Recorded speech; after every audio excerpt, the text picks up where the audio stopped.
In ancient Cyprus, there lived a wealthy merchant named Zeno. He had ships, riches, influence, everything a man of his time could want.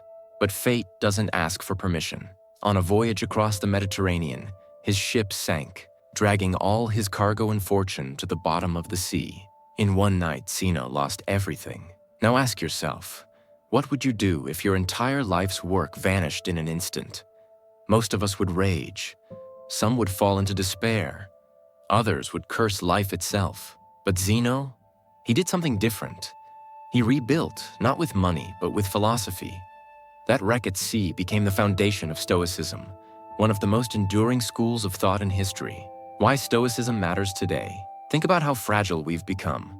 One rude comment online ruins our day. One unexpected bill sends us spiraling. Why? Because we expect the world to bend to our desires. The Stoics would laugh at this. They'd say, expect storms, expect obstacles, expect loss. Then, when they come, you won't break, you'll already be standing firm. Modern psychology owes Stoicism a debt. Cognitive behavioral therapy, logotherapy, and resilience training all echo Stoic insights. Challenge distorted thoughts, choose your response, find meaning in suffering. Marcus Aurelius could have written those therapy manuals 2,000 years ago. What Stoicism really means. Stoicism wasn't about pretending nothing hurts. It was about recognizing that pain is inevitable, but suffering is optional. The Stoics believed that the only thing you truly own is your mind. Your reaction, your judgment, your choices. That's the ground no storm can wash away. Zeno studied Socrates and other great thinkers, then taught a radical idea. We don't control the events of the world, but we do control how those events shape us. The ship may sink, but only you decide if you sink with it. Today, people think Stoic means cold, emotionless, stone-faced. But that's a misunderstanding. The Stoics felt anger, grief, joy, and fear just like us. The difference? They refused to be ruled by those feelings. They trained their reason to master their emotions so they could act with clarity when everyone else was drowning in chaos. The 4 virtues of Stoicism. The Stoics organized their wisdom into 4 guiding virtues. Wisdom to see the world as it really is, not as you wish it to be. Courage to act rightly in the face of fear or pain. Temperance to resist excess and live in balance. Justice to live not just for yourself, but for the greater good. Simple words, but lived daily. These 4 pillars turn ordinary people into unshakable ones. The training of the Stoics. How did they do this? By practicing for hardship instead of waiting for it. They used techniques like premeditatio malorum, the premeditation of evils.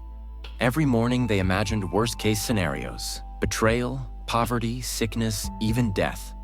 Not to wallow in misery, but to inoculate themselves against surprise. If you've already made peace with loss in your mind, life can't catch you off guard.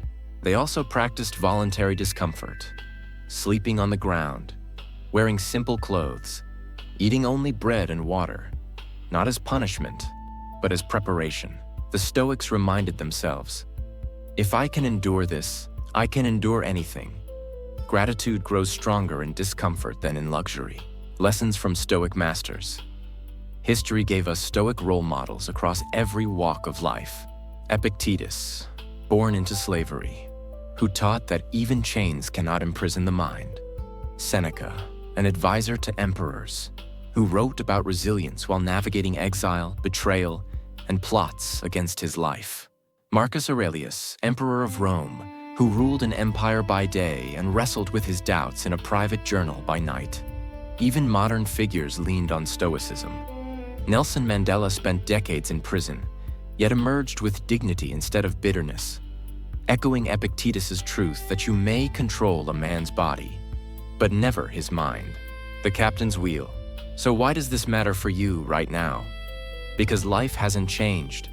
Ships still sink, plans still collapse, people still betray. The Stoics didn't promise to erase pain, but they gave us a way to endure it and grow stronger because of it. Zeno's fortune never returned, but from the ruins of his wealth, he built a philosophy that still guides millions today. And maybe that's the ultimate Stoic lesson. You don't get to control the waves, but you do control the captain's wheel. So here's the challenge. Next time life knocks you down, Ask yourself, what would Zeno do? Will you sink with the ship, or will you steer through the storm? If you want more lessons on how to master your mind, sharpen your resilience, and grow stronger no matter what the world throws at you, subscribe to this channel. Because together, we're not just learning history, we're learning how to become undefeatable.